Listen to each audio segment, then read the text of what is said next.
మన కొడుకు ఈ ఇంటి రక్తం కాదు కదండి. ఆవిడ గారి కడుపులో బిడ్డే ఈ ఇంటి వారసుడు కదా.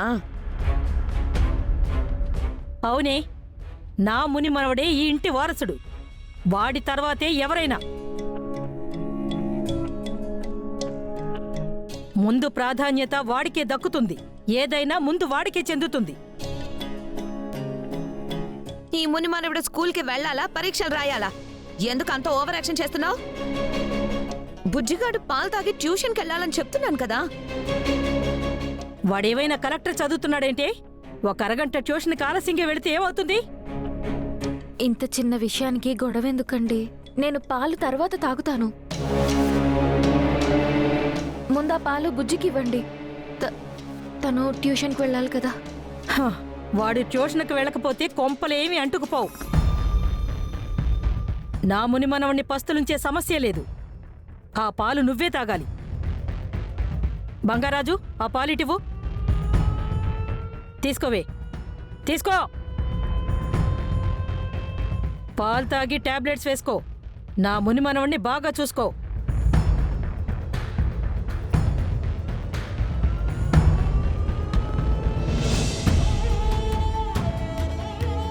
ఇంట్లో పాలున్నాయో లేదో ముందే చూసుకోవాలి కదా బంగారాజు. నువ్వేం చేస్తున్నావు? ఇంకోసారి ఇలాంటి గొడవ జరగకూడదు బంగారాజు. అన్నీ ముందుగానే చూసుకో.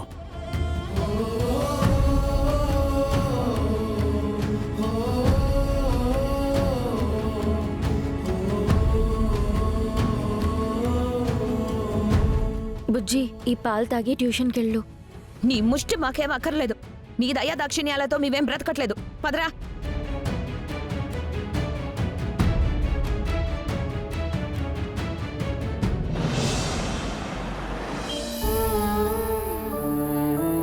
మీరు అదితిని మార్చలేరు.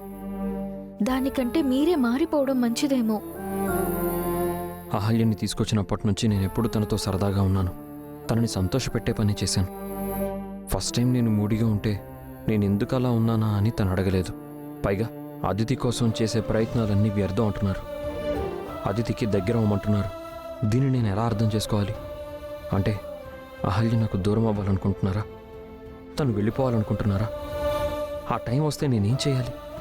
తనని ప్రేమిస్తున్నానని చెప్పలేను. ఏం చెప్పి తనని ఆపాలి?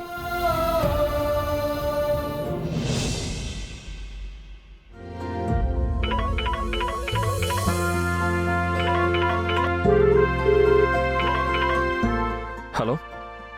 హలో సార్, నేను మ్యాట్రిమోనీ నుంచి మాట్లాడుతున్నాను. చెప్పండి చెప్పండి. మీరు చెప్పిన అన్ని క్వాలిటీస్ ఉన్న ఒక అబ్బాయి దొరికాడు సార్. మీరు ఓకే అంటే రేపే పెళ్లి చూపులకి డేట్ ఫిక్స్ చేస్తాను. ఓకే, ఒకసారి ఆ అబ్బాయి ప్రొఫైల్, ఫోన్ నెంబరు నాకు సెండ్ చేయండి. నేను చూసి ప్రోగ్రామ్ ఫిక్స్ చేస్తాను.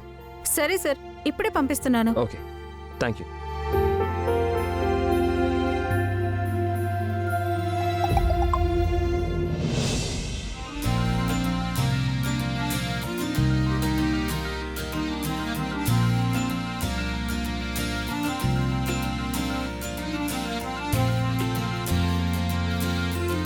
అబ్బాయి బాగున్నాడు,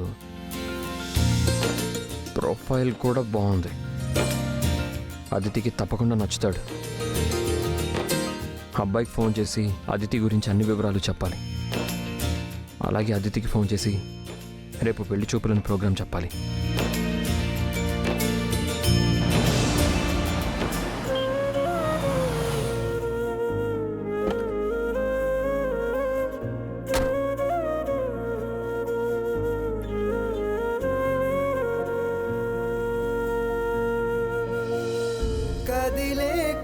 ఇందాక అహల్య గారితో అంటీ ముట్టనట్టుగా, ఇన్ఫ్యాక్ట్ కొంచెం హార్ష్గా కూడా బిహేవ్ చేశాను.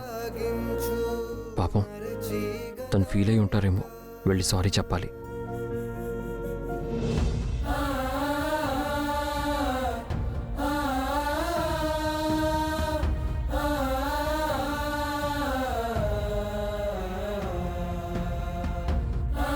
అవంతిక, నిజం చెప్పాలంటే ఈ గాజులు అహల్య చేతి కంటే నీ చేతికే చాలా బాగున్నాయి అవంతిక.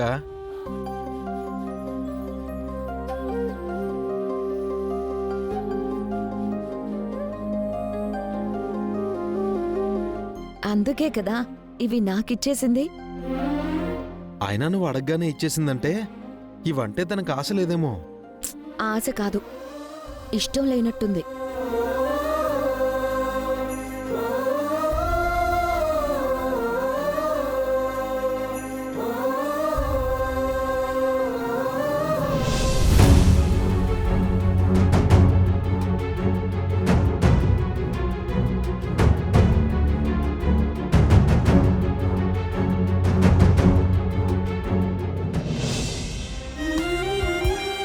ఒకరిని ప్రేమించి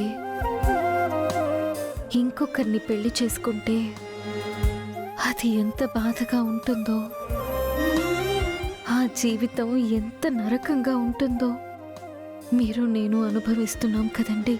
అహల్య గారికి నేనంటేనే కాదు, నేనిచ్చిన వస్తువులు కూడా ఇష్టం లేదేమో.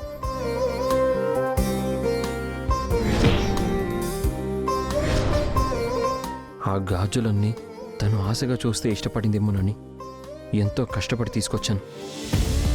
తన ఇష్టాన్ని నేను ఎప్పుడూ కాదనలేదు. అంతగా ఆ గాజులు నచ్చకపోతే వద్దని ముందే చెప్పుండొచ్చు కదా. ఆ బ్యాంగిల్స్ చాలా బాగున్నాయి కదండి, హ్మ్, మీకు నచ్చాయా? అవేవి నాకు నచ్చలేదు. ఆ రోజు వాటి రేట్ ఎక్కువని వద్దన్నారేమో అనుకున్నాను. నా చేతులతో ఇస్తే వద్దనుకున్నారనమాట. నేనే తప్పుగా అర్థం చేసుకున్నానేమో. ఏదేమైనా తన స్వేచ్ఛని కాదు అనే హక్కు నాకు లేదు.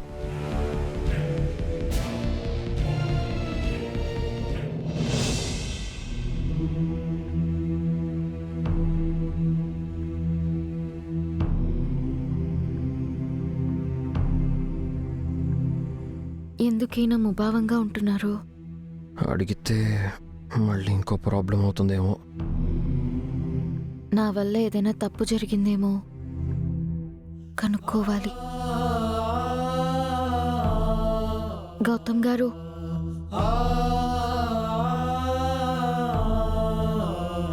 ఏంటండి టాబ్లెట్ వేసుకోలేదు? ఎందుకు నెగ్లెక్ట్ చేస్తున్నారు? ప్రతిదీ నేనే దగ్గరుండి చెప్పాలంటే ఎలా?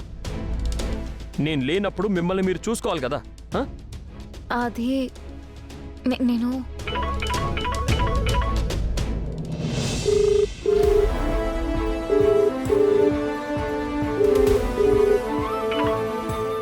ఏంటి ఏంటి గౌతమ్, నాతో కోపంగా మాట్లాడుతున్నావు? నేను నువ్వు చెప్పినట్టే వింటున్నాను కదా. ఎందుకు ఫోన్ చేసావు అదితి?